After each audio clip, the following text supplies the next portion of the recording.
করে ভুলিব তারে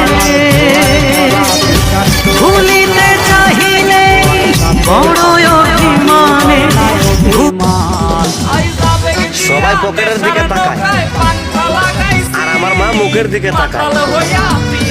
দিন শেষে কয় টাকা কামাই করছে ওটা সবাই আরে দুসরা কোন মাবুদ নাই এক আল্লাহ ইয়া মুহাম্মদ মুস্তাফা নবী সাল্লাল্লাহু আলাইহি ইয়া মুহাম্মদ। হে আল্লাহ, আজ শুক্রবার, তোমার কাছে আমার একটাই চাওয়া, তুমি ভালো রাখো আমার। দেখাইছিলে মুখের ভালোবাসা, শেষ করে দিলে আমার জীবন। ওহে কালাত্ত বোন, পৃথিবীতে এত মানুষ থাকতে জন্মের তারিখ জানি আমরা, মৃত্যুর তারিখ জানি না। সুস্থ থাকতে কখনো আমরা মৃত্যুর কথা ভাবি না। আমাদের জন্ম হয়েছে, মৃত্যু হবে। প্রতিনিয়ত যদি ভাবতাম তাহলে লোভ লালসা অহংকার ভুলে